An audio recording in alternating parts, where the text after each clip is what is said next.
Les autorités françaises ne s'en rendent pas compte. Ils ne s'en rendent pas compte. Mais l'opinion ivoirienne africaine a été choquée. La conscience a commencé à naître. Ce que nous avons déjà dit, dès le début, nous avons déjà dit que les bases militaires françaises en Afrique, ça nous rappelle une période coloniale. Il faut en finir. Si on retire les bases militaires françaises au Tchad, au Sénégal, il restera à peu près combien de militaires? 600, 900 en Côte d'Ivoire, il y a 300 environ au Gabon. Et comment ça va se dérouler jusqu'au départ du dernier soldat français en Côte d'Ivoire? Pour nous, ces positions de ces deux pays qui viennent s'ajouter aux trois autres que nous connaissions déjà, ceux qui sont dans l'AES, traduit ce que nous avions vu il y a très longtemps. Parlant de l'AES, Laurent Gbagbo dit que si éventuellement il est élu en 2025, il va améliorer la relation entre son pays et l'AES. Mais en fait, Gbagbo épouse entièrement la philosophie de l'AES. Et il sait que ce qu'il va libérer. Mais pourquoi on s'est précipité pour le faire quitter Quelque chose historique vient de se passer en France. C'est fini pour Emmanuel Macron. La présence des forces militaires françaises au niveau de l'Afrique, bien sûr, nous rappelle, bien sûr, les temps coloniaux. Et chers frères et sœurs, au niveau de la Côte d'Ivoire également, c'est la même chose. Selon, bien sûr, le président, les ministres, pardon, du président Laurent Gbagbo, monsieur Katina, docteur monsieur Katina, chers frères et sœurs. Et bien sûr, voici ses propos lorsqu'il a été interviewé, demandé. Bon, vous avez écouté la réaction des Ivoiriens, la réaction de certaines personnalités ivoiriennes, certains journalistes dans les numéros précédents. Vous voyez, concernant la présence des forces militaires, et bien sûr françaises au niveau, bien sûr, de la Côte d'Ivoire. Et bien sûr, vous avez vu déjà les choses qui se sont passées. Les pays de l'AES qui ont commencé par renvoyer les soldats français et même la France, avec ses collaborations, ses relations au niveau de leurs pays, bien sûr. Également, nous sentons ça venir au niveau de la Côte d'Ivoire. Vous avez été surpris par la réaction du Tchad concernant la France, par la réaction du Sénégal également. Les autorités françaises ne s'en rendent pas compte. Ils ne s'en rendent pas compte. Mais l'opinion ivoirienne africaine a été choquée par ce qui s'est passé en 2011 en Côte d'Ivoire. La violence avec laquelle l'armée, les autorités françaises ont intervenu, Sarkozy, il faut dire les noms par chose, en utilisant l'appareil de l'État pour régler des problèmes personnels, des amitiés, ça a été un choc pour toute l'Afrique. Quand on y ajoute les décès, la tuerie, la tragique de Muammar Kadhafi, à la même année, la conscience a commencé à naître. Ce que nous avions déjà dit, dès le début, nous avons déjà dit que les bases militaires françaises en Afrique, ça nous rappelle une période coloniale. Il faut en finir avec. Parce que nous sommes fondamentalement attachés à nos souverainetés. Et donc pour nous, nous pensons que c'est une bonne position. Nous sommes d'accord avec cette position parce que nous aussi, dans notre vision, il est clairement établi que la question de la présence de la base française à Abidjan mérite, pour nous, elle est anachronique et il faut absolument que nous ayons... C'est confirmé, bien sûr, j'ai reçu l'information. Le Sénégal m'a demandé à la France, ses militaires, de laisser place, pardon, de nous excuser parce qu'on veut prendre d'autres tangentes des choses. Donc, chers frères et sœurs, vous allez rester jusqu'à la fin pour comprendre parce que la Côte d'Ivoire est en train de rentrer dans une autre tangente actuellement. Et bien sûr, après avoir envoyé, bien sûr, après la demande de tout ça là, les réactions concernant tout ça là. Et bien sûr, sachez retenir tout qui va se passer dans ce numéro également. Le président Laurent Gbagbo, selon les informations, selon les réactions, et les informations que les gens sortent actuellement au niveau des réseaux sociaux également. Et par rapport à ce que le président Gbagbo a dit avec l'AES, ça veut dire que non, tranquillement, il a bien sûr ce qui, quand il va monter au pouvoir,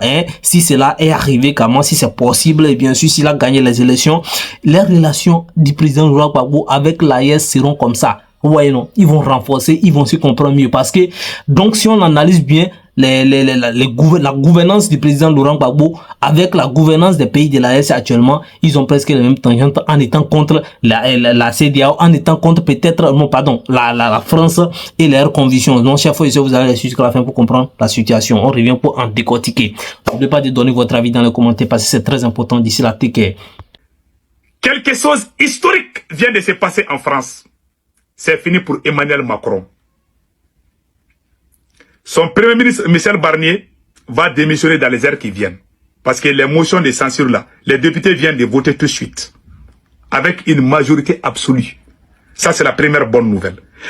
La deuxième bonne nouvelle, mes frères, Il faut absolument que nous ayons le courage de le dire. Et nous sommes heureux que ce qu'on le dise parce que nous sommes souverains et la souveraineté ne peut pas s'accompagner avec cette façon d'avoir une base militaire dans notre pays. Et justement, vous allez parler de l'AES. Est-ce que vous pensez que cette AES-là pourrait devenir une nouvelle forme de coopération militarisée mais dépendante des puissances extérieures, notamment comme la Chine ou la Russie? Non, il ne faut pas l'avoir. On s'est précipité pour le faire quitter le pouvoir. Parce qu'en 2010, là, il était en train de frapper une monnaie.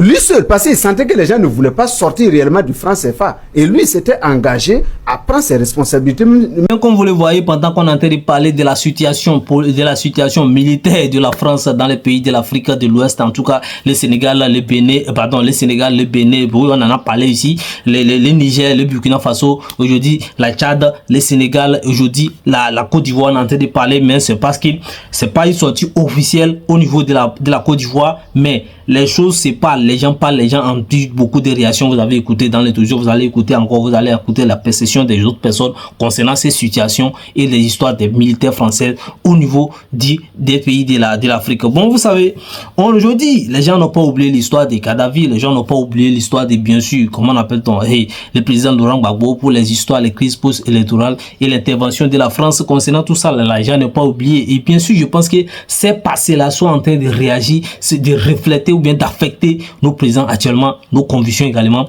la réaction des Africains actuellement, la prise de conscience des Africains aujourd'hui. Donc si vous pensez le contraire, chers frères et sœurs, vous avez l'intérêt de donner votre avis dans les commentaires parce que moi, je tiens beaucoup aux réactions de mes abonnés et par rapport à tous ceux qui me suivent. Chers frères et sœurs, vous voyez, la situation est dans les mains actuellement des Africains et ceux qui peuvent prendre les décisions, ce sont les autorités qui dirigent ces pays, que ce soit les Burkina Faso, les Togo, les Mali, les Niger, les Nigériens, les Ghana, la Côte d'Ivoire, les Sénégal, les Tchad. Aujourd'hui, qui nous a également surpris par rapport à ces décisions, et la situation militaire, des bases militaires au niveau de la France, du Tchad concernant la France et ses soldats. Bon, vous voyez, tout le monde disait que non, le Tchad, non, c'est l'argent qu'il a mis là-bas, non, il est bien avec la France. Donc aujourd'hui, vous voyez un peu la réalité des choses. C'est pour ça que je vous dis, au niveau du Sénégal également, je vous dis, la patience c'est une chose. Mais c'est bien. C'est bien de réagir, c'est bien de bousculer lorsque ça ne vous plaît pas. Je parle de la population. Lorsqu'il y a une situation qui ne vous plaît pas et que vous demandez à ce que certaines parts et que vous demandez que certaines choses changent, c'est normal de demander. C'est pas obligatoirement la patience ne donne pas tout. Donc vous voyez, peut-être que c'est suite aux revendications des gens, parce que je vais prendre le cas du Sénégal, c'est la suite aux revendications des populations, ou bien peut-être que dans les plans, le gouvernement en place du président Diomaye Faye et le président Ousmane Sanko également au niveau du Sénégal concernant la France, ils avaient déjà prévu cette histoire de renvoyer, bien de demander, pardon, je vais aller tellement doux, je vais être humble, de demander aux soldats ou bien aux bases militaires françaises de quitter leur pays parce qu'ils ont d'autres préoccupations, ils ont d'autres choses, d'autres plans, d'autres systèmes de sécurisation de leur pays. Vous voyez, non, le Sénégal étant très important dans l'Afrique de l'Ouest, ayant une position très stratégique, comme la Côte d'Ivoire également, qui est très important, et d'ailleurs même tous les pays sont très importants. Sinon, on n'allait pas en parler, on n'allait pas les appeler pays. Donc aujourd'hui, pendant que la France, avec sa diplomatie, est en train de traiter ces histoires, vous savez, au niveau de l'Assemblée nationale, également de la France actuellement, ça bouge. C'est une flash info, ça bouge. Et le gouvernement du président, le président Macron est dans un dilemme actuellement, dans un problème très inquiétant. Que se passe-t-il en France? Hier, à l'Assemblée nationale, le gouvernement, Macron-Barnier est tombé. Ouais, non, parce que là, on est en train de voter. Les députés des oppositions sont en train de faire front commun. C'est-à-dire les opposants, ceux qui ne se rendaient même pas, qui se convoitaient dans les campagnes, dans les élections, vous voyez tout ça là. Et ils se sont, c'est ça, quand on parle d'union, ça peut bouger, hein. Quand vous rassemblez, vous sollicitez. Vous allez demander aux Africains de rester en confédération, d'être solidaires, la solidarité, parce que quand vous rassemblez vous pratiquez la solidarité, vous vous entendez, vous allez faire bouger même les montagnes, chef. Vous voyez, bon, c'est un exemple actuellement au niveau de l'Assemblée nationale de la France, au niveau du Paris actuellement. Je crois que le gouvernement du président, quand ils voient le gouvernement, c'est passé du premier ministre avec ses ministres et bien sûr le président de l'Assemblée, mais des présidents de la République même sera affecté par cette décision, par cette loi qui a été votée de censure contre le président Macron aujourd'hui, qui est en train de faire chose. Donc son gouvernement risque beaucoup, il risque d'être suspendu ou bien d'être changé, tout ça là, ou or qu'on vient de dissoudre le... Même si c'est lui seul comme le Ghana et la Guinée. Le Nigeria. Mais maintenant, bon, la France a su que, vous savez que la Côte d'Ivoire joue une grande importance dans l'espace CEDEAO. Voilà, dans la BCEAO. Donc il fallait maintenir pour que la Côte d'Ivoire, et comment il fallait le faire? Chasser Gbagbo et mettre un France-Africain à sa place qui est Ado. Et aujourd'hui, on sait très bien que si Gbagbo revient au pouvoir, Ado il est dans l'illégalité, comme l'a dit Gbagbo. 4 mandats, c'est vraiment un push. Moi je pense même que c'est même pas... Non, actuellement c'est 3. Mais il veut le 4e. Et il a même dit qu'il veut. Non, officiellement il n'a pas encore dit qu'il veut. Oui. Voilà. Aujourd'hui la question de la monnaie, elle est cruciale. Comme l'a dit Laurent Gbagbo, il ne faut pas aller dans des clans, chacun dans sa monnaie. Il faut aller en groupe pour avoir une légitimité monétaire. Et je reviens sur ce que le président lui-même a dit. Oui. À la télévision, il a dit que nous avons à un certain moment détesté, le terme est plus clair comme ça, détesté Laurent Gbagbo. Parce qu'il s'était conduit, on nous avait vendu l'image de quelqu'un qui s'en prenait aux Sahéliens, voilà, dans son pays, nous traitant de misérables et tout, et nous chassant, et bon, donc on était atteint dans notre dignité. Et donc on avait vraiment jeté l'anathème sur Laurent et on le maudissait. Ça, il faut le dire clairement. Oui. Mais à la dernière minute, j'ai dit bien à la dernière minute, quand nous suivions l'évolution de la crise ivoirienne, on nous a fait apparaître que Laurent était prêt à créer la MIR, la monnaie ivoirienne de résistance. Nous avons eu même des coupons qu'on nous a présentés comme ça et qui allait être lancé dans les semaines à venir. Ça a changé, en tout cas personnellement, ça a changé ma vision par rapport à la démarche de Laurent. Ce qui veut dire que cette soif de souveraineté-là nous habite. Oui, ouais. Voilà. Parce que nous sommes fondamentalement attachés à nos souverainetés. Et donc pour nous, nous pensons que c'est une bonne position. Nous sommes d'accord avec cette position parce que nous aussi, dans notre vision, il est clairement établi que la question de la présence de la base française à Abidjan mérite, pour nous, elle est anachronique et il faut absolument que nous ayons le courage de le dire. Et nous sommes heureux que ce qu'on le dise parce que nous sommes souverains et la souveraineté ne peut pas s'accompagner avec cette façon d'avoir une base militaire dans notre pays. Et justement, vous allez parler de l'AES. Est-ce que vous pensez que cette AES-là pourrait devenir une nouvelle forme de coopération militarisée mais dépendante des puissances extérieures, notamment comme la Chine ou la Russie? Non, il faut pas voir la question de l'AES sous l'angle purement militaire. C'est vrai que c'est des militaires. Macron Barnier est tombé. Il est tombé d'une manière particulière, à travers l'alliance des deux groupes les plus opposés de l'Assemblée nationale. D'une part, le nouveau Front populaire qui avait introduit une motion de censure contre le gouvernement Barnier. De dissoudre le gouvernement ou bien de changer de premier ministre ou bien de réformer le gouvernement, tout ça là, et tout ça, c'est pas ça veut dire qu'il y a quelque chose qui ne va pas au niveau de la France également. Donc, si les relations de la France avec l'Afrique cause problème, sont remises en question actuellement. Bon, je peux comprendre. Vous voyez, la France a colonisé l'Afrique. Il y a beaucoup de choses qui sont passées. Il y a beaucoup de choses qui sont passées. Les tirailleurs sénégalais, les tirailleurs la guerre des Allemands, tout ça là, les Africains ont participé. Les Africains ont été effacés, bien sûr, comme ça, attaqués de façon comme ça. Bon, pour ne pas dire les mots trop gros ici. Donc, je vais essayer de camoufler ou bien de ne pas trop rentrer en profondeur. Tout ça là est resté. Ouais, l'histoire de Kadhafi, l'histoire de Laurent Gbagbo, l'histoire de tout ça là. Des tirailleurs, de la colonisation est resté dans le graphique. Donc, c'est vrai, ça dit passé, on s'est pardonné. Mais il y a certaines choses qui ne doivent plus continuer. Voilà la réaction, voilà les dires, voilà les positions que prennent en tout cas les Africains actuellement par rapport à la France et beaucoup de choses. Ce qui n'arrange pas la diplomatie de la France aujourd'hui et même dans les Afriques, dans les pays de l'Afrique de l'Ouest et autres. Donc, chers frères et sœurs, attention à ce qui passe. Donc je me dis, qu'est-ce qui se passe? La France, comment? C'est quoi le problème? Parce que le problème n'est pas seulement externe. Bon, si on parle de tout ce qui se passe entre la France et l'Afrique aujourd'hui, on peut dire, bon, tout ce que j'ai cité là, ça peut être les causes aujourd'hui, donc c'est normal, c'est la processus des choses, c'est le processus, c'est l'avancement des choses, les gens sont en train de prendre conscience, vous voyez, non, les générations évoluent, et les gens prennent conscience, les intellectuels commencent pas à augmenter, tout ça là, les revendications, les changements de mentalité commencent au niveau de l'Afrique, et c'est normal qu'il y a des confrontations, ou bien des revendications, des contestations, oui. Des contestations, oui. C'est fort, chef ici. Soutenez la vidéo, likez la vidéo d'abord. Avant qu'on continue, sinon, c'est chaud. Ouais, c'est chaud. Ouais, c'est vraiment chaud, c'est vraiment très important. C'est pas facile, hein. C'est pas facile. Ah, j'ai failli me blesser, mal même. C'est pas grave, donc, ouais. C'est ça, il a perdu le fil de ce qu'il dit même. Il disait même, chers abonnés, merci pour votre soutien, merci pour votre contribution, merci beaucoup. Donc, il y a les Africains qui se réveillent, donc c'est normal. Il y a les gens qui contestent, ouais, donc c'est normal. Mais, donc c'est normal que tout cela s'arrive. Mais ce qui se passe actuellement en France, actuellement, parce qu'il y a les Français qui sont en train de critiquer la politique ou bien la gestion du président Macron avec son gouvernement actuellement, qui sont en train de critiquer. Sinon, pourquoi les motions de censure?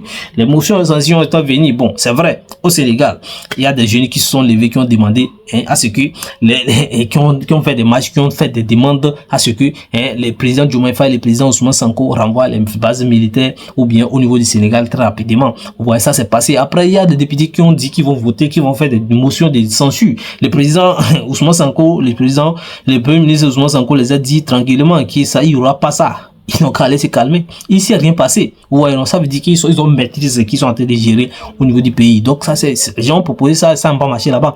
Donc, parce que jusqu'alors, ils sont là en train d'avancer, de récupérer, ouais, non, les députés, la majorité au Parlement du Sénégal aujourd'hui, ouais, non. Donc, c'est ça. Mais, aujourd'hui, si on fait ça au niveau de la France et qu'ils arrivent à voter, à gagner la majorité ou bien à remporter les votes, tout ça là, je me dis, bon, attention. Est-ce que c'est l'Afrique qui est en train d'influencer, qui a d'affecter la gestion, la gouvernance du président Macron ou bien comment, je sais pas. Nous, on se pose beaucoup de questions parce que le problème n'est pas seulement ici. Il y a également pour la Côte d'Ivoire à côté, il y a également pour la France à côté. Donc, l'AES, il faut analyser la situation à deux niveaux. Premier niveau, ce qui se passe dans ces pays, c'est l'échec de nos démocraties. Tout simplement. Et je le dis, je le répète pour les autres pays, ce n'est pas une fatalité. Si les conditions démocratiques, nous jouons avec les conditions démocratiques, on refuse d'appliquer les conditions démocratiques, nous nous exposons tous autant que nous sommes à ce qui se passe là-bas. C'est d'abord l'échec de nos démocraties. Donc, c'est vrai, je vois que beaucoup leur jettent l'anathème, les pierres dans les jardins, mais il faut que nous fassions notre autocritique. C'est quoi? Pourquoi les populations applaudissent aujourd'hui des coups d'État dans nos pays? Alors que, en 90, ces mêmes populations se sont levées pour dire nous voulons la démocratie. C'est passé pendant ces 20 ans, ces 30 ans, nous avons louvoyé avec les règles démocratiques. Nous avons menti, nous avons joué avec les règles démocratiques. La conséquence dans une telle situation, c'est que le peuple ayant perdu l'espérance en la démocratie, toutes les opportunités, le peuple saisit. Même quand ça peut ne pas être juste, mais le peuple saisit. Donc ça, c'est le premier échec. Deuxième échec, c'est l'échec de l'intégration régionale. La CEDEAO. Et de l'autre côté, le Rassemblement national. Ces deux forces unies en cette circonstance, avec 333 votes, ont fait tomber sans coup férir le gouvernement Barnier-Macron. C'est tout ce que moi je vais demander après tout ça, y conclut après tout ça. C'est qu'il faut maintenir la paix, le dialogue, il faut éviter la violence, il faut éviter de monter les tensions parce que ça n'arrange personne, que ce soit avec l'Afrique, que ce soit en France. Donc, ils n'ont qu'à aller doucement, Et de toute façon, ils n'ont qu'à suivre la loi. Toutes les revendications, les choses, suivez la loi selon les procédures, les règlements pour ne pas avoir les histoires de violence, bien des bang-bang concernant vos revendications et tout ce qui va se passer. C'est vrai, l'Afrique a le droit de réclamer ses droits, réclamer ses biens, tout ça là-bas, mais faisons dans les directives, selon la loi et les directives comme les disent. En tout cas, quand j'entends les partis du président PPAC, le président Laurent Gbagbo qui demandent qu'ils vont rentrer, ils vont faire tous les moyens pour que les présidents soient aux élections, tout ça là, vous voyez, j'ouvre bien les oreilles pour voir tous les moyens comment, et mais ils précisent qu'ils vont utiliser tous les moyens selon la loi. Et là, tout le monde est rassuré. Donc c'est ça, c'est ce que moi je vous conseille, tout ça là. Moi je veux que toutes les choses se passent bien. Donc chaque fois, on va pas trop se parler.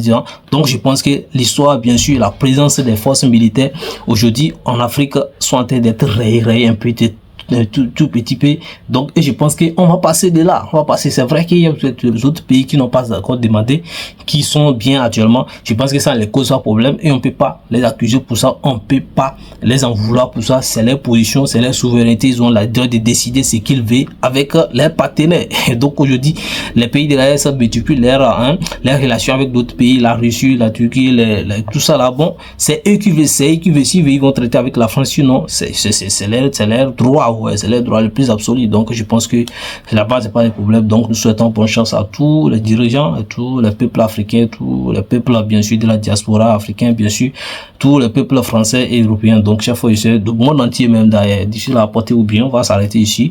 N'oubliez pas de vous abonner, d'activer la cloche de notification, liker la vidéo. D'ici la portée ou bien, qui dit au bénisse,